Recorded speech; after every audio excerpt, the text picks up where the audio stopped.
இந்த ஒரு வீடியோல நம்ம என்ன பார்க்க போறோம் அப்படின்னா, நீங்க கேட்டிருந்த கொஸ்டின்ஸ்க்கான ஆன்சர்ஸ் தான் வந்து பார்க்க போறோம். எல்லா கமெண்ட்ஸுமே எடுத்துட்டோம். ஸோ அதுல இருக்கிற மேக்ஸிமம் ஆஃப் கமெண்ட்ஸ்ல இங்க டாப் கமெண்ட்ஸ் இருக்குது. நம்ம வந்து ஆன்சர்ஸ் வந்து பார்க்க போறோம். நேத்தோட வீடியோல கமெண்ட்ஸ்ல பார்த்திருந்தேன் உங்களோட ஹெல்த் பார்த்துக்கங்கன்னு சொல்லிட்டு. ஸோ இங்க ஹெல்த் கொஞ்சம் சரியில்லாம தான் இருக்கு. பட் ஆனா நம்ம வந்து வீடியோஸ் மேக் பண்ணிட்டு தான் இருப்போம்.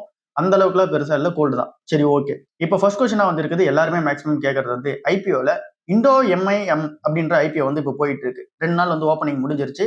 மண்டே அன்னையோட last date, July 27 last date. அன்னைக்கான நாள்லயாச்சும் நம்ம இந்த ஒரு ஐபிஓ வந்து அப்ளை பண்ணலாமா, இப்போ எப்படி இருக்கு அந்த சிச்சுவேஷன் அப்படின்ற மாதிரி கேட்டிருக்கீங்க.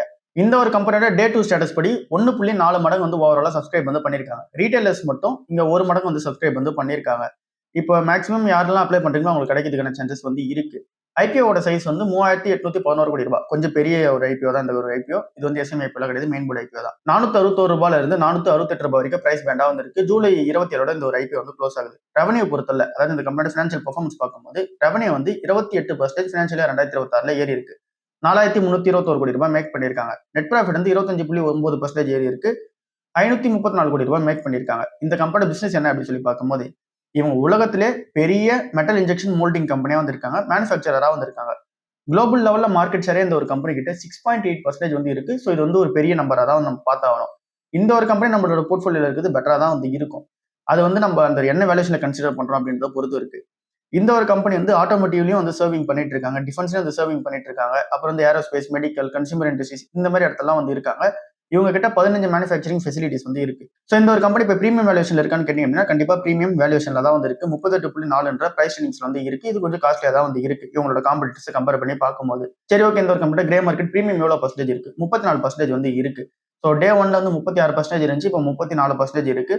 ஆல்மோஸ்ட் உங்களுக்கு வந்து ஒரு 20% கிடைக்கிறதுக்கான சான்சஸ் வந்து இருக்கு. ஏன் அப்படின்னா ரீட்டைல் போர்ஷன் வந்து அந்த அளவுக்கு சப்ஸ்கிரைப் பண்ணப்படல. ஸோ அந்த அளவுக்கு கிரே மார்க்கெட் பிரைஸ்ல இருந்து இங்க லிஸ்ட் ஆகும்போது அவ்வளவு லிஸ்ட் ஆகுமான்றது கொஞ்சம் கேள்வியா தான் வந்து இருக்கு. சரி, ஓகே. இந்த ஒரு ஐபிஓ என்ன பண்ணலாம்? இந்த ஒரு கம்பெனியோட பிசினஸ் கொஞ்சம் புது பிசினஸ் தான் நமக்கு. ஸோ நீங்க இந்த ஒரு கம்பெனியோட பிசினஸ் மேல நிறைய அண்டர்ஸ்டாண்டிங் வந்து வச்சிருக்கீங்க அப்படின்னா மட்டும் நீங்க இந்த ஒரு ஸ்டாக் வந்து நீங்க ஐபிஓல அப்ளை பண்ணிட்டு லாங் டர்ம் ஹோல்ட் பண்ண போறவங்க அப்படியே வந்து வச்சிருக்கலாம். கிரே மார்க்கெட் பிரீமியம் வந்து இருக்கு. லிஸ்டிங் எனக்காக பார்க்கணும் பெட்டரா இருக்க மாதிரி எனக்கு தெரியல. ஸோ மேபி லிஸ்டிங் வந்து கம்மியா கிடைக்கிறதுக்கான சான்சஸும் வந்து இருக்கு. ஆனால் லிஸ்டிங் எனக்கு பர்பஸ்க்கு எப்படி இருக்கும்னு தெரியல.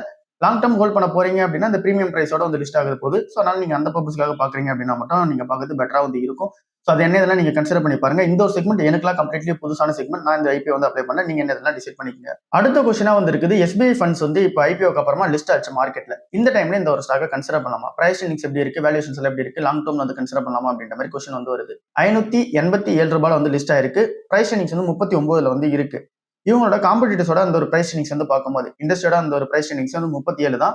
இந்த ஒரு கம்பெனி 38ல வந்து லிஸ்ட் ஆகிறாங்க. இவங்களோட காம்படிட்டர்ஸ் யார் யார் அப்படின்னா அசெட் மேனேஜ்மெண்ட் கம்பெனியா பார்க்கும்போது ஐசிஐசிஐ, ஹெச்டிஎஃப்சி, ஆதித்யா, யூடிஐ இந்த மாதிரி கம்பெனிஸ்லாம் வந்து இருக்காங்க. இவங்களும் வந்து ஒரு பெரிய கம்பெனி தான். ஸோ இவங்களோட அந்த ஒரு அசெட் அண்டர் மேனேஜ்மெண்ட்டுக்கு இப்போ இருக்க வேல்யூஷன்ஸ்க்கு கொஞ்சம் வந்து காஸ்ட்லியா தான் இருக்கு. இங்க 37ன்றது இண்டஸ்ட்ரி பிரைஸ் ரேஞ்சிங்ஸா இருக்கு. இவங்களுக்கு 38.98 வந்து இருக்கு. ஸோ கொஞ்சம் காஸ்ட்லி தான். அடுத்ததா ஹெச்டிஎஃப்சி பேங்க் 743 ரூபாயில ட்ரேட் ஆயிட்டு இருக்கு. இந்த ஒரு ஸ்டாக் ஏன் விழுந்துகிட்டே இருக்குன்ற கொஸ்டின் வந்து வருது. 800 ரூபாயில இருந்து இப்போ கிட்டத்தட்ட 50 ரூபாய் வந்து இறங்கி இருக்கு. என்ன ரீசன்னால இறங்குது? இந்த ஒரு கம்பெனியோட Q1 ரிசல்ட்ஸ் வந்து சரியில்லை. 5% தான் ப்ராஃபிட் வந்து ஏறிச்சு. லோயரான இன்ட்ரெஸ்ட் இன்கம் தான் வந்து ஜென்ரேட் பண்றாங்க. ஸோ இது ரெண்டு தான் மெயினான ரீசன். இந்த ஒரு Q1 ரிசல்ட் சரியில்லாத ரீசன் தான் மெயினான ரீசன் இந்த ஸ்டாக் அடிக்கிறதுக்கு. அதை தாண்டி இந்த கம்பெனில நெகட்டிவான விஷயங்களும் நிறைய வந்து இருக்கு. இப்போ கூட நம்ம வந்து ரீசெண்டா பார்த்தோம். இங்க யூஎஸ் 3 லா ஃபர்ம்ஸ் வந்து இவங்க மேல கேஸ் வந்து போட்டிருக்காங்க. இந்த மாதிரி நெகட்டிவ் விஷயமும் இருக்கு. பட் ஆனா மெயினான விஷயம் ஃபினான்ஷியல் பெர்ஃபார்மன்ஸ் சரியில்லை. கர்நாடகா பேங்க் வந்து 280 ரூபாய் வந்து ட்ரேட் ஆயிட்டு இருக்கு. இந்த டைம்ல என்ன பண்ணலாம் அப்படின்ற கொஸ்டின் வந்து வருது. லாங் டர்ம்ல அவுட்லுக் எவ்வளவு அப்படின்ற கொஸ்டின் வந்து வருது. இந்த ஒரு கம்பெனிக்கு எந்த ஒரு அந்த ஒரு புரோக்கரேஜஸ் கம்பெனியா வந்து டார்கெட் பிரைஸ்லாம் எதுவும் வைக்கல. அதனால எனக்கு வந்து பெருசா தெரியல. ஸோ நான் எந்த ஒரு டார்கெட் பிரைஸும் வந்து வைக்கல. இங்க புரோக்கரேஜஸ் வைக்கிறது தான் நம்ம டார்கெட் பிரைஸ் வந்து டிஸ்கஸ் பண்ணுவோம். அப்படி ரீசெண்டா லாஸ்ட் ஒரு 1 or 2 மந்த்ஸ்ல வந்து எந்த ஒரு ஆர்டிகல் இந்த ஒரு கம்பெனிக்கு புரோக்கரேஜஸ் இவங்க வச்சிருக்க அந்த டார்கெட் பிரைஸ் என்னன்றது தெரியல. இப்போ இருக்க பிரைஸ் டு புக் வந்து 0.80 வந்து இருக்கு. கன்சிடர் பண்ற ரேஞ்சில் தான் இருக்கு. 250 ரூபாய் கன்சிடர் பண்ற ரேஞ்சில் தான் இருக்கு. இந்த ஒரு கம்பெனில அந்த மேனேஜ்மெண்ட்ல நல்ல அப்டேட்லாம் நடந்துச்சு. அதை பத்தி நம்ம வந்து பார்த்திருந்தோம். எஸ் பேங்க் வந்து 23 ரூபாய் ட்ரேட் ஆயிட்டு இருக்கு. பிரைஸ் டு புக் வேல்யூ வந்து 1.37 வந்து இருக்கு. இந்த ஒரு கம்பெனில சுமிதம் வந்து இன்வெஸ்ட்மெண்ட் வந்து பண்ணிட்டாங்க. ஸோ இப்போ அவங்க பேக் டெப்ல வேற இருக்காங்க. இந்த கம்பெனி டர்ன் ஓவர் ஆயிடும் அப்படின்னு சொல்லிட்டு நம்பி இப்போ பெட் கட்டலாம் அப்படின்ற கொஸ்டின் வந்து வருது. இது எல்லாமே நான் லாங் டர்முக்கு பண்ண போறேன், 10 இயர்ஸ்க்கு வந்து பண்ண போறேன் அப்படின்ற கொஸ்டின் வந்து வருது. இந்த ஒரு கம்பெனியை நம்ம வந்து கன்சிடர் பண்றதுக்கு முன்னாடி இந்த ஒரு கம்பெனில அந்த பிரச்சனை நடந்தது எல்லாமே நம்ம எல்லாருக்குமே தெரியும். ஒன்ஸ் ஒரு கம்பெனி அந்த பிராண்ட் வேல்யூ, அதாவது அந்த ட்ரஸ்ட் வந்து இழந்துருச்சு அப்படின்னா திரும்ப வந்து அதை பிக்கப் பண்றது ரொம்ப கஷ்டமா இருக்கும். அதுதான் இந்த ஒரு எஸ் பேங்க்லயே வந்து இருக்கு. நெட் ப்ராஃபிட்லாம் என்ன தான் ஏறின மாதிரி காமிச்சாலும் கூட இந்த கம்பெனிக்குள்ள டெபாசிட்ஸ் வந்து அதிகமாக உள்ள வரணும். அது இன்னும் அதிகமா வந்த மாதிரி வந்து தெரியல. லோன் கொடுத்தது எல்லாமே திரும்ப கலெக்ட் பண்ணும். அந்த ஒரு அசெட் குவாலிட்டி ஒன்றும் பிரச்சனை வந்து இருந்துட்டு தான் வந்து இருக்கு. சுமிதாவும் பின்னாடி இருக்காங்க. ஸோ இது மேபி டர்ன் ஓவர் பண்ணி எடுத்துட்டு வந்தாங்க அப்படின்னா பெட்டராகவே இருக்கும். ஸோ இது வந்து ஒரு பெட் மாதிரி தான் நம்ம வச்சாகணும். ஸோ சுமிதாமோன்ற அந்த ஒரு கம்பெனி பின்னாடி இருக்க ரீசனால மட்டும் நம்ம பெட் எடுக்கிற மாதிரி எடுக்கலாம். ஒருவேளை இந்தியன் மக்கள் வந்து எஸ் பேங்கை நம்பிட்டு அதிகமான டெபாசிட்ஸ் அப்புறம் இந்த ஒரு கம்பெனில கடன் அதிகமாக எடுக்கிறாங்க அப்படின்னும் போது டெபாசிட்ஸ் அதிகமாக வைக்கிறாங்கன்னும் போது என்ஆர்ஐஸ் டெபாசிட்ஸ் வந்து வைக்கிறாங்க அப்படின்னா அப்போ இந்த கம்பெனிக்கு பெனிஃபிட்டா வந்து இருக்கும். ஸோ அப்படி இருக்க மாட்டது தெரியல. ஸோ இது வந்து ஹை ரிஸ்க் ஹை ரிவார்டா தான் வந்து இருக்கு. இந்த டைம்ல வேல்யூஷன் வைஸ் ஓரளவுக்கு ஓகே தான். நீங்க 10 வருஷம் கன்சிடர் பண்ண போறீங்க அப்படின்னா பட் ஆனால் நம்ம சொன்ன மாதிரி ஹை ரிஸ்க் ஹை ரிவார்டா வந்து இருக்கு. ஸோ ரிஸ்க் எடுக்கிறவங்களுக்கு மட்டும் தான் இந்த ஒரு ஸ்டாக்கா வந்து இருக்கு. எப்படி வேணாலும் போய் முடியலாம். அடுத்ததான் ஃபெடரல் பேங்க்குமே உங்களோட லிஸ்ட்ல வந்து இருந்துச்சு. 354 ரூபாய் வந்து இப்போ ட்ரேட் ஆயிட்டு இருக்கு. பிரைஸ் டு புக் வந்து 2.18 வந்து இருக்கு. இந்த டைம்ல கன்சிடர் பண்ணலாமா? ரொம்பவே காஸ்ட்லி, கன்சிடர் பண்ண முடியாது. ஸோ இந்த ஒரு ஸ்டாக்கை நம்ம வெயிட் பண்ணி பார்த்து கன்சிடர் பண்ணாதான் பெட்டரா வந்து இருக்கும். அதுக்கு அடுத்து வச்சுன்னா மணப்புரம் ஃபினான்ஸ் லிமிடெட் கன்சிடர் பண்ணலாமா? பிரைஸ் டு புக் வந்து 2.07 வந்து இருக்கு. 353 ரூபாய் வந்து ட்ரேட் ஆயிட்டு இருக்கு. இந்த டைம்ல இந்த ஒரு ஸ்டாக்கை பொறுத்தல கொஞ்சம் காஸ்ட்லி தான். புக் வேல்யூ வந்து 171. ஸோ அப்படி பார்க்கும்போது ஒரு 200 220 அந்த டைம்ல கன்சிடர் பண்ணா பெட்டரா இருக்கும். இப்போ வந்து ரொம்ப காஸ்ட்லியா தான் இருக்கு. நம்ம வெயிட் பண்ணி தான் பார்க்கணும். டிக்சன் டெக்னாலஜிஸ் கம்பெனி 13,846 ரூபாய் வந்து ட்ரேட் ஆயிட்டு இருக்கு. இவ்வளோ பிரைஸ் கொடுத்து ஒரு ஸ்டாக்கை வாங்குவீங்களான்னு தெரியல. பட் ஆனால் அப்படி இருந்தாலும் கூட பிரைஸ் இனிங்ஸ் வந்து 58.8 வந்து இருக்கு. இந்த டைம்ல இது கொஞ்சம் காஸ்ட்லி தான். அதை நம்ம வந்து ஒத்துக்கிட்டு தான் ஆகணும். இந்த ஒரு கம்பெனி 18,000 வரைக்கும் போச்சு. கீழே வந்து 11,000 வரைக்கும் கூட இறங்குச்சு. ஸோ இந்த டைம்ல இந்த ஸ்டாக்கை கன்சிடர் பண்ணுறது காஸ்ட்லி தான். அதை நம்ம ஒத்துக்கிட்டு தான் ஆகணும். இந்த டைம்ல கன்சிடர் பண்ணுறது பெட்டரா வந்து இருக்காது. அடுத்ததா சிர்மா எஸ்ஜிஎஸ் டெக்னாலஜி லிமிடெட் 1,288 ரூபாய் வந்து ட்ரேட் ஆயிட்டு இருக்கு. பிரைஸ் இனிங்ஸ் வந்து 77 வந்து இருக்கு. இவங்களும் டிக்சன் டெக்னாலஜிஸும் ஒரே மாதிரியான பிசினஸ் உள்ள ஒரு கம்பெனிஸ் தான். ஸோ இந்த ஒரு கம்பெனியுமே எனக்கு வந்து கன்சிடர் பண்ணுறது பெட்டரா இருக்குமான்றது தெரியல. இண்டஸ்ட்ரியோட பிரைஸ் இனிங்ஸ் 31 வந்து இருக்கு. பட் ஆனால் இவங்களோட பிரைஸ் இனிங்ஸ் வந்து 77 வந்து இருக்கு. ரெண்டுமே காஸ்ட்லியா இருக்க மாதிரி தான் வந்து இருக்கு. நம்ம வெயிட் பண்ணி பார்க்குறது பெட்டரா வந்து இருக்கு. அடுத்ததா சயன்ட் லிமிடெட்ன்ற கம்பெனி CYIENT லிமிடெட் என்ற கம்பெனி பிரைஸ் இனிங்ஸ் வந்து 22.9 வந்து இருக்கு. இந்த கம்பெனி இப்போ ட்ரேட் ஆயிட்டு இருக்க பிரைஸ் வந்து 840 ரூபாய் வந்து இருக்கு. இது வந்து ஒரு ஐடி எனேபிள்டு கம்பெனியா வந்து இருக்கு. லைக் வந்து இந்த டாடா டெக்னாலஜி கம்பெனில எப்படி இருக்காங்களோ அவங்க மாதிரி ஒரு company. Tata technology, LNT technology இந்த மாதிரி டெக்னாலஜி சர்வீசஸ் ப்ரொவைட் பண்ற ஒரு கம்பெனியா வந்து இருக்காங்க. இவங்களையும் நம்ம வந்து ஒரு ஐடி கம்பெனி மாதிரி தான் கன்சிடர் பண்ணி ஆகணும். ஐடிக்கான சொல்யூஷன்ஸ் தான் இவங்களும் வந்து கொடுத்துட்டு இருக்காங்க. ஸோ இந்த ஒரு கம்பெனியோட பிரைஸ் இனிங்ஸ் வந்து இப்போ 22 வந்து இருக்கு. இண்டஸ்ட்ரியோட பிரைஸ் இனிங்ஸே வந்து 26 வந்து இருக்கு.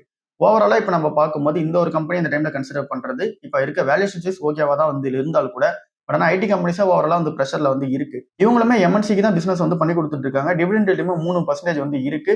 ஸோ இந்த ஒரு ஸ்டாக்கை பொறுத்தா எனக்கு வந்து கிளியரான டிசிஷன்ஸ் வந்து எடுக்க முடியல. ஏன் அப்படின்னா இங்க வேல்யூஷன்ஸ் ஓகேவா இருந்து இருக்கு. ஐடி எனேபிள் சர்வீசஸ்ல வந்து இருக்காங்க. பட் ஆனால் இன்னும் ஐடி இண்டஸ்ட்ரியா ரொம்ப ப்ரெஷர்ல இருக்கும்போது அதை சுத்தி இருக்கிற கம்பெனிஸும் வந்து கண்டிப்பா ப்ரெஷர்ல தான் வந்து இருப்பாங்க. இப்போ இந்த ஒரு கம்பெனி ஏஐ வந்து பாத்தீங்க அப்படின்னா இன்டெகிரேட் பண்ணி கொடுக்குற மாதிரி இந்த ஒரு கம்பெனி வளர்ந்துட்டாங்க அப்படின்னா இந்த கம்பெனிக்கு பெரிய பெனிஃபிட்டா இருக்கும். அந்த மாதிரியான நியூஸ் தான் இருக்கான்னு சொல்லி தேடி பார்க்கணும். அதை நம்ம செக் பண்ணிட்டு அதுக்கப்புறம் கூட நம்ம அப்டேட் பண்ணுவோம். அடுத்ததா கேபி டெக்னாலஜிஸ் லிமிடெட்ன்ற கம்பெனி இது வந்து 583 ரூபாய் ட்ரேட் ஆயிட்டு இருக்கு. பிரைஸ் இனிங்ஸ் வந்து 23 வந்து இருக்கு. இந்த ஒரு கம்பெனி நம்ம வந்து ஒரு ஐடி கம்பெனியா தான் வந்து பார்த்தாகணும். ஸோ இந்த ஒரு கம்பெனியோட பிரைஸ் இனிங்ஸ் இது வந்து காஸ்ட்லி தான். 23 ரொம்ப காஸ்ட்லி. டிசிஎஸ் கம்பெனியே நமக்கு வந்து இங்க 14-15 கிடைக்கும் போது இந்த ஒரு கம்பெனி கன்சிடர் பண்ணுறது கொஞ்சம் காஸ்ட்லியா தான் வந்து இருக்கு. ஜேகே லட்சுமி சிமெண்ட்ன்ற கம்பெனி 572 ரூபாய் வந்து ட்ரேட் ஆயிட்டு இருக்கு. பிரைஸ் இனிங்ஸ் வந்து 17.9 வந்து இருக்கு. இந்த ஒரு கம்பெனில கடன் கொஞ்சம் அதிகமாக தான் வந்து இருக்கு. அதை நம்ம ஒத்துக்கிட்டு தான் வந்து ஆகணும். அண்ட் தென் இந்த ஒரு கம்பெனில ப்ராஃபிட் அந்த அளவுக்கு பெருசா வந்து பாத்தீங்க அப்படின்னா லாஸ்ட் ஒரு 5 இயர்ஸ்ல growth வந்து கிடையாது. அந்த இடத்துல ஒரு நெகட்டிவ்ல வந்து இருக்காங்க. இது ரெண்டு மட்டும் நெகட்டிவா வந்து இருக்கு. மத்தபடி இந்த ஒரு கம்பெனில டிவிடெண்ட் பே அவுட்டா இருக்கட்டும், மத்தபடி இருக்கிற விஷயங்கள் எல்லாமே ஓரளவுக்கு பாசிட்டிவா தான் வந்து இருக்கு. பட் ஆனா உங்களுக்கு வந்து ஒரு சிமெண்ட் கம்பெனி தான் வேணும், இந்த ஒரு ஸ்டாக் தான் நீங்க கன்சிடர் பண்ண போறீங்க அப்படின்னா இப்ப இருக்க பிரைஸ் இனிங்ஸ்க்கு இது கொஞ்சம் வந்து பாத்தீங்க அப்படின்னா இங்க அண்டர்வேல்யூட் மாதிரி இருந்தால் கூட இவங்களோட காம்படிட்டரான இங்க அம்புஜா சிமெண்ட்ஸ் கூட நீங்க வந்து கன்சிடர் பண்ணிக்கலாம். அவங்களோட பிரைஸ் இனிங்ஸ் வந்து 21 வந்து இருக்கு. இங்க ஆக்சுவலா வந்து அல்ட்ராடெக் சிமெண்ட் வந்து கொஞ்சம் காஸ்ட்லியா வந்து இருக்கு. அந்த அல்ட்ராடெக் சிமெண்ட் வந்து இப்ப 40 இந்த பிரைஸ் வந்து கொஞ்சம் இறங்குச்சு அப்படின்னா அதை வந்து கன்சிடர் பண்ணி பார்க்கலாம். இல்ல அப்படின்னா நீங்க அம்புஜா சிமெண்ட்ஸ் வந்து பார்க்கலாம். அம்புஜா சிமெண்ட்ஸ் முன்னாடி அதானே வந்து இருந்தால் கூட அந்த கம்பெனியோட பிசினஸ் பொறுத்தவரை ஓரளவுக்கு வந்து சூப்பரா தான் வந்து இருக்கு. ஸோ இந்த ஒரு கம்பெனிக்கு 17 பிரைஸ் நீங்க கன்சிடர் பண்றதுக்கு நீங்க ரிஸ்க் எடுக்கிறீங்க அப்படின்னா அது அம்புஜா சிமெண்ட்ஸ்ல ரிஸ்க் எடுக்கிறது பெட்டரா வந்து இருக்கு. நீங்க என்ன இதெல்லாம் வந்து கன்சிடர் பண்ணி பாருங்க. அடுத்ததா ஃபினோலெக்ஸ் இண்டஸ்ட்ரீஸ் லிமிடெட் 164 ரூபாய் வந்து ட்ரேட் ஆயிட்டு இருக்கு. பிரைஸ் வந்து இப்ப 17 வந்து இருக்கு. இந்த ஒரு ஸ்டாக்கை இப்ப கன்சிடர் பண்ணலாமா? வேல்யூஷன்ஸ் வந்து பார்க்கும்போது ஓரளவுக்கு நமக்கு ஓகேவா இருக்க மாதிரி இருந்தாலும் கூட லாஸ்ட் ஒரு 3 இயர்ஸ்ல வந்து பாத்தீங்கன்னா பெருசா வந்து சேல்ஸ் growth கிடையாது, ப்ராஃபிட் growth வந்து கிடையாது. இந்த ஒரு கம்பெனிக்கு பதில் நம்ம ஃபினாலெக்ஸ் கேபிள்ஸ் என்ற கம்பெனி வந்து கன்சிடர் பண்ணிக்கலாம். அது வந்து இப்ப 1000 ரூபாய் வந்து இருக்கு. கரெக்டா வந்து 999 rupees வந்து இப்ப ட்ரேட் ஆயிட்டு இருக்கு. 1200 ரூபாய் வரைக்கும் போயிட்டு இப்ப திரும்ப 1000 ரூபாய்க்கு வந்துருக்கு. பிரைஸ் வந்து 21 வந்து இருக்கு. இதுக்கு கீழே இறங்க கன்சிடர் பண்ணலாம். 1000 ரூபாய்க்கு மேல போச்சு அப்படின்னா வெயிட் பண்றது பெட்டரா வந்து இருக்கு. நம்ம 700 ரூபாய் கன்சிடர் பண்ணது. Amara Raja energy and mobility company 873 ரூபாய் வந்து இருக்கு. பிரைஸ் வந்து 24.9 வந்து இருக்கு. ஓரளவுக்கு டீசென்டான வேல்யூஷன்ல தான் இருக்கு. அமராஜா வந்து கன்சிடர் பண்ற மாதிரி தான் இருக்கு. அவங்களோட இன்வெஸ்ட்மெண்ட்ஸும் நல்லா தான் வந்து பண்ணிட்டு வராங்க. நம்ம வெயிட் பண்ணி தான் பார்க்கணும். ஜோதி லேப்ஸ் கம்பெனி 199 ரூபாய் இருக்கு. பிரைஸ் வந்து 22 வந்து இருக்கு. இந்த டைம்ல இந்த ஸ்டாக்கா கன்சிடர் பண்ணலாமா? உங்களுக்கு ஒரு FMCG ஸ்டாக் தான் வேணும் அப்படின்னா இங்க ஐடிசி அப்புறம் ஜோதி லேப்ஸ் வந்து இருக்கு. ஜோதி லேப்ஸ் நீங்க கன்சிடர் பண்ணது ஓகேவா தான் வந்து இருக்கு. பட் ஆனா நான் வந்து அதிகமா இங்க ஐடிசில தான் வந்து இருக்கேன். இன்னமும் கன்சிடர் பண்றதா இருந்தா ஜோதி லேப்ஸ் அப்பப்போ 2 நம்பர் கன்சிடர் பண்ணிக்கிறேன். ஸோ நீங்களே அந்த மாதிரி ஆப்ஷன்ஸ் போறதா இருந்தா போகலாம். இந்த ஒரு கம்பெனியோட பிசினஸ்மே நல்லா தான் வந்து இருக்கு. பட் ஆனா என்ன இப்ப ரீசெண்டா வந்து பார்க்கும்போது கொஞ்சம் சரியில்லாம வந்து இருக்கு. இவங்க கிட்ட கேஷ் ஃப்ளோ வந்து ஹெவியா வந்து இருக்கு. ஸோ அதை எடுத்துட்டு போய் இன்வெஸ்ட்மெண்ட் பண்ணிட்டு அதுக்கப்புறம் அவங்க எப்படி டர்ன் ஓவர் பண்றாங்கன்னு நம்ம வெயிட் பண்ணி தான் பார்க்கணும். இதுவுமே ஒரு கொஞ்சம் லாங் டர்ம் ஸ்டோரியா தான் வந்து இருக்கு. இப்போதைக்கு ப்ரெஷர் வந்து இருக்கு. அடுத்ததா ஒர்க்லா இந்தியா லிமிடெட் கம்பெனி ₹557 வந்து ட்ரேட் ஆயிட்டு இருக்கு. இந்த டைம்ல இந்த ஒரு ஸ்டாக் பொறுத்தல பிரைஸ் ரேஞ்ச் வந்து 25.6ல வந்து இருக்கு. ஓரளவுக்கு இப்போ வேல்யூஷன்ஸ் வந்து டீசெண்டா தான் வந்து இருக்கு. இந்த கம்பெனி பிசினஸ் ஓரளவுக்கு பொட்டன்ஷியல் வந்து இருக்கிற ஒரு பிசினஸா தான் வந்து இருக்காங்க. இவங்களுமே இந்த எஃப்எம்சிஜிக்குள்ள தான் வந்து வருவாங்க. ஸோ இந்த ஒரு ஸ்டாக் இப்போ கன்சிடர் பண்ணலாமா? 23ன்றது இண்டஸ்ட்ரியோட பிரைஸ் ரேஞ்ச். பட் ஆனால் 25 வந்து இருக்காங்க. ஒரு 22, 23 வருமா நம்ம கன்சிடர் பண்ணா பெட்டரா வந்து இருக்கும். இப்பவுமே வந்து கன்சிடர் பண்ற ரேஞ்சில் தான் வந்து இருக்கு. கன்சிடர் பண்றீங்க அப்படின்னாலும் ஓகே தான். பெருசா கடன் வந்து கிடையாது. பட் ஆனா இது வந்து ஒரு லாங் டர்ம் ஸ்டோரியா தான் இருக்கு. நம்ம வெயிட் பண்ணி பார்க்க வேண்டியதா இருக்கு. இது கூடவே சேர்ந்து 8 பாரி இந்தியா லிமிடெட் கம்பெனியை பத்தி கேட்டுட்டு இருக்கீங்க. ₹758 வந்து இருக்கு. இவங்களும் வந்து முருகப்பா குரூப் உள்ள வர ஒரு கம்பெனியா தான் வந்து இருக்காங்க. இவங்களோட பிரைஸ் ரேஞ்சுமே வந்து 20ல வந்து இருக்கு. இந்த டைம்ல இந்த ஸ்டாக்கை பொறுத்தல அண்டர் வேல்யூடா தான் இருக்கு. அதுல எந்த ஒரு சேஞ்சஸும் வந்து கிடையாது. டிவிடெண்ட் வந்து பெருசா வந்து கொடுக்க மாட்டாங்க. இந்த ஒரு கம்பெனில லாஸ்ட் ஒரு 3 இயர்ஸ்ல வந்து பார்க்கும்போது பெருசா ப்ராஃபிட் வந்து கிடையாது. அது மட்டும் கொஞ்சம் நெகட்டிவா இருக்கு. அப்புறம் இந்த ஒரு கம்பெனி டிவிடெண்ட் பே அவுட்டும் வந்து தரதில்ல. அதையும் நம்ம வந்து பார்த்துட்டோம். கம்பெனியோட ப்ரொமோட்டர் ஹோல்டிங் வந்து குறைக்கிறாங்க. கம்பெனியுமே லோவான ரிட்டர்ன் ஆன் ஈக்விட்டி வந்து இருக்கு. ஸோ இதெல்லாம் மேட்ச் பண்ணி பார்க்கும்போது இந்த கம்பெனியோட வேல்யூஷன்ஸ் கம்மியா இருக்க மாதிரி தான் இந்த கம்பெனியோட பிசினஸ் வந்து இருக்கு. அதனால இந்த ஒரு வேல்யூஷன் கம்மியா தான் இருக்கு. ஸோ அதனால இந்த ஒரு ஸ்டாக்குமே கன்சிடர் பண்றது எப்படி இருக்குன்றது தெரியல. நம்ம வெயிட் பண்ணி செக் பண்ணா வந்து பெட்டரா வந்து இருக்கும். இப்போதைக்கு இதை ஒன்றும் நான் டீட்டெயிலாக பார்த்துட்டு அதுக்கப்புறமேட்டுக்கா கூட நம்ம அப்டேட் பண்ணுவோம் வீடியோல. ஸோ நம்ம வந்து 8 பாரி இந்தியா லிமிடெட்லையும் நம்ம வந்து அப்டேட் பண்ண பார்த்துட்டு அதுக்கு அடுத்து தான் வந்து சிஎன்ட் லிமிடெட்ன்ற கம்பெனியை நம்ம வந்து அப்டேட் பண்ணணும். ஸோ அது எல்லாமே நம்ம வந்து ஃபர்தர் ஆன் வீடியோஸ்ல வந்து அப்டேட் பண்ண ஆரம்பிப்போம். அடுத்ததா பைன் லேப்ஸ் லிமிடெட்ன்ற கம்பெனி ₹146 வந்து ட்ரேட் ஆயிட்டு இருக்கு. பிரைஸ் ரேஞ்ச் 146ல வந்து இருக்கு. ரொம்ப காஸ்ட்லி ஃபின்டெக் கம்பெனி தான். பட் ஆனால் ரொம்ப காஸ்ட்லி. இண்டஸ்ட்ரியோட பிரைஸ் ரேஞ்ச் 50 தான். பட் ஆனால் இது அதோட எங்கேயோ இருக்கு. நம்ம காஸ்ட்லியான கம்பெனி வெயிட் பண்ணி பார்க்கறது பெட்டரா இருக்கு. டாடா ஸ்டீல் லிமிடெட் ₹183 இருக்கு. இந்த ஒரு ஸ்டாக் வந்து இப்போ 20 பிரைஸ் ரேஞ்ச் வந்து ட்ரேட் ஆகுது. 17 பிரைஸ் ரேஞ்ச் போச்சு அப்படின்னா பெட்டரா இருக்கும். அதாவது ஒரு ₹150 அப்படின்ற ரேஞ்சு கீழே இறங்குது அப்படின்னு கன்சிடர் பண்ண ஆரம்பிக்கலாம். இப்போதைக்கு வெயிட் பண்ணி பார்க்கறது பெட்டரா வந்து இருக்கு. டாடா ஸ்டீலை பொறுத்தளவுல ஐடிசி கம்பெனி எப்பவும் போல லிஸ்ட்ல வந்து இருக்கு. ₹283 வந்து ட்ரேட் ஆயிட்டு இருக்கு. இப்போ கூட அந்த எஃப்எம்சிஜியோட பிசினஸோட அந்த அப்டேட் வந்து வந்திருக்கு. எல்லாமே சூப்பரா தான் வந்து இருக்கு. கொஸ்டின்ஸுமே அதுக்கேற்ற மாதிரி தான் வந்து இருக்கு. இங்க ஐடிசியில வந்து நிறைய பேர் இன்வெஸ்ட்மெண்ட் பண்ணிட்டு நிறைய பேர் இன்னும் அந்த ஃபீல்டு வந்து இருந்துகிட்டு தான் வந்து இருக்கு. ஸோ லாங் டர்முக்கு அக்யூமுலேட் பண்றவங்க மட்டும் அக்யூமுலேட் பண்ணலாமன்ற கொஸ்டின்ஸ் வந்து வந்துகிட்டே தான் வந்து இருக்கு. எல்லாருமே நெகட்டிவ்ல தான் இருக்கும். நம்மளும் நெகட்டிவ்ல தான் வந்து இருக்கும். கன்சிடர் பண்றவங்களுக்கு வேல்யூஷன்ஸ் வந்து நல்லா இருக்கு. கன்சிடர் பண்ணா பெட்டரா தான் வந்து இருக்கு. வேல்யூஷன் வைஸ் வந்து பார்க்கும்போது. பட் ஆனால் ரிட்டர்ன்ஸ் இருக்குமா? கண்டிப்பா வந்து தெரியல. அது எல்லாமே ஃபியூச்சர் தான் வந்து டிசைட் பண்ணி சொல்லணும். 5 இயர்ஸ் நம்ம வெயிட் பண்ணி பார்த்தா தான் தெரியும். டாக்டர் ரெட்டி லேபரேட்டரிஸ் ₹1152 வந்து ட்ரேட் ஆயிட்டு இருக்கு. பிரைஸ் டு ஏர்னிங்ஸ் வந்து இப்போ டக்குன்னு பார்க்கும்போது 30ல வந்து இருக்கு. கொஞ்சம் காஸ்ட்லியான மாதிரியே தெரியும். பட் ஆனால் இதுக்கு முன்னாடி இருக்க ரீசன் என்ன அப்படின்னா ப்ராஃபிட் வந்து இந்த ஒரு Q1ல குறைய ஆரம்பிச்சிச்சு. அதனால பிரைஸ் ஏர்னிங்ஸ் வந்து பார்க்கும்போது இப்போ அதிகமாக காமிக்குது. இபிஎஸ் குறைஞ்ச ரீசன்னால. ஸோ இந்த ஒரு கம்பெனி இப்போ பார்க்கும்போது காஸ்ட்லியா இருக்க மாதிரி இருக்கும். பட் ஆனால் அப்படிலாம் கிடையாது. இந்த ஒரு கம்பெனி இன்னும் அண்டர் வேல்யூடா தான் இருக்கு. நம்ம கன்சிடர் பண்ற ரேஞ்சில் தான் வந்து இருக்கு. கன்சிடர் பண்ணிட்டே இருப்போம். இந்த ஒரு கம்பெனி நல்ல ஒரு பெர்ஃபார்மன்ஸ் வந்து கொடுக்க ஆரம்பிச்சாங்க அப்படின்னா அந்த செமக்ளோட்டட் சேல்ஸ் வந்து நல்லா நடக்குது அப்படின்னும் போது இந்த ஒரு கம்பெனியோட பெர்ஃபார்மன்ஸ் சூப்பரா வந்து இருக்கும். அந்த இன்ஜெக்ஷன்ஸ் எல்லாமே திரும்ப வர ஆரம்பிக்கணும். பட் இவங்க சொன்ன மாதிரி இவங்களோட டர்ன் அரவுண்ட் ஸ்டோரியா வந்து second half of the financial 2027 தான் வந்து இருக்கு. நம்ம வெயிட் பண்ணி தான் பார்க்கணும். டாக்டர் ரெட்டி லேபரேட்டரிஸ்னு கிடையாது. சிப்லா கம்பெனியுமே நெகட்டிவான ரிசல்ட்ஸ் தான். அதுவுமே வந்து இப்போ பார்க்கும்போது பிரைஸ் ரேஞ்ச் வந்து அதிகமா இருக்க மாதிரி தான் இருக்கும். நாட்கோ கம்பெனிலுமே அந்த மாதிரியான விஷயங்கள் தான் நடந்துச்சு. எல்லா ஃபார்மா கம்பெனிஸுமே இப்போ வந்து நெகட்டிவான ரிசல்ட்ஸ் வந்து ஃபைல் பண்ணிட்டு இருக்காங்க. நாட்கோ ஃபார்மா கம்பெனியுமே அடுத்த கொஸ்டின்ல வந்து அதுதான் இருக்கு. இங்க $921 வந்து ட்ரேட் ஆயிட்டு இருக்கு. 11 பிரைஸ் ரேஞ்ச் வந்து இருக்கு. இந்த டைம்ல கன்சிடர் பண்ற மாதிரி தான் இருக்கு. ஸோ இந்த ஒரு கம்பெனியோட Q1 ரிசல்ட்ஸ் இன்னும் வெளியே வரல. ஸோ இது வந்து வெளியே வரும்போது நம்ம வந்து டிஸ்கஸ் பண்ணுவோம். கல்யாண் ஜுவல்லர்ஸ் ₹574 ட்ரேட் ஆயிட்டு இருக்கு. பிரைஸ் ரேஞ்ச் வந்து 43 வந்து இருக்கு. இந்த டைம்ல ப்ராஃபிட் புக் பண்ணலாமா, அடுத்த ஸ்டாக் பார்க்கலாமா அப்படின்ற கொஸ்டின் வந்து வருது. என்ன பொறுத்தளவுக்கு இந்த கம்பெனியோட பெர்ஃபார்மன்ஸை பொறுத்தல இது வந்து டக்குன்னு ஒரு ரேலி ஆயிட்டு அப்படியே வந்து இப்போ கொஞ்சம் வந்து அடங்கி இருந்தாலும் கூட இந்த ஒரு கம்பெனியோட அந்த ஒரு பிசினஸ் அந்த ஒரு பொட்டன்ஷியல் எல்லாமே அப்படியே தான் வந்து இருக்கு. கம்பெனியோட பிசினஸ் பெர்ஃபார்மன்ஸும் நல்லா தான் வந்து இருக்கு. லாங் டர்ம் ஹோல்ட் பண்ணி போகிறது பெட்டரா வந்து இருக்கு. இதில் ப்ராஃபிட் புக்கிங் பண்றதுக்கு இந்த கம்பெனியில் நெகட்டிவ் நியூஸ் வந்து கிடையாது. அப்புறம் இதுக்கப்புறம் பிசினஸ் வந்து கொலாப்ஸ் ஆகுற மாதிரி அந்த மாதிரி விஷயங்களும் எதுவும் கிடையாது. நெகட்டிவ் கிடையாது. சொன்னா அப்படியே இருக்குது பெட்டரா வந்து இருக்கு. அடுத்தது லாஸ்ட் கொஸ்டின் பிசி ஜுவல்லர்ஸ் லிமிடெட்ன்ற கம்பெனி ₹10 கிட்ட வந்து இப்போ ட்ரேட் ஆயிட்டு இருக்கு. இதை பத்தி நிறைய வாட்டி அந்த கொஸ்டின்ஸ் வந்துகிட்டே இருக்கும். ஸோ இதை பத்தி மட்டும் நம்ம கொஞ்சம் டீட்டெயிலாக வந்து பார்த்துருவோம்.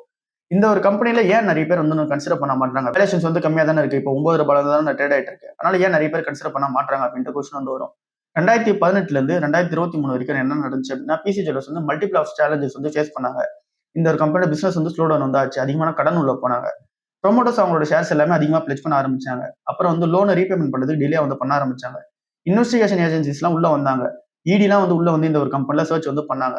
ஸோ இந்த மாதிரி இன்வெஸ்டர்ஸ் கான்ஃபிடன்ஸ் வந்து உடைய ஆரம்பிச்சிச்சு இங்க இந்த பிசி ஜுவல்லர்ஸ்ன்ற கம்பெனில. இந்த ஒரு ஸ்டாக் வந்து அந்த டைம்ல இந்த ஒரு கம்பெனி வந்து ஃபேஸ் வேல்யூ வந்து 10ல வந்து இருந்துச்சு. அதனால ₹600 வந்து ட்ரேட் ஆயிட்டு இருந்துச்சு. அது ஆல் டைம்ல இருந்து ரொம்ப வந்து இறங்க ஆரம்பிச்சிச்சு. ஆல் டைம் வந்து ₹600 அப்படின்னா அங்க வந்து ரொம்ப வந்து பார்த்தீங்கன்னா இறங்க ஆரம்பிச்சிச்சு. இப்போ அந்த ஃபேஸ் வேல்யூ வந்து இங்க 10ல இருந்து 1 பிரிச்ச ரீசனால இப்போ வந்து ₹10 கிட்ட வந்து ட்ரேட் ஆயிட்டு இருக்கு.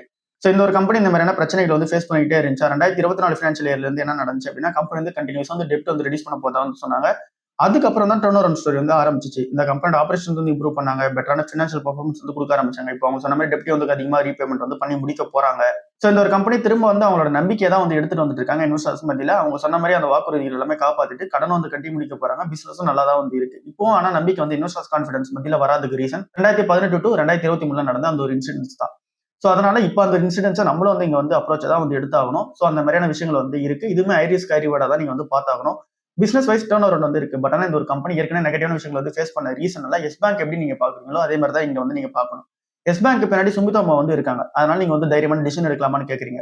அந்த மாதிரி பிசி ஜுவல்லர்ஸ்க்கு பின்னாடி இருக்க ப்ரொமோட்டர்ஸ் பத்தி எல்லாம் பார்த்துட்டு அதுக்கப்புறம் கன்சிடர் பண்ணா பெட்டரா இருக்கும். நான் இந்த ஸ்டாக் வந்து கன்சிடர் பண்ணல.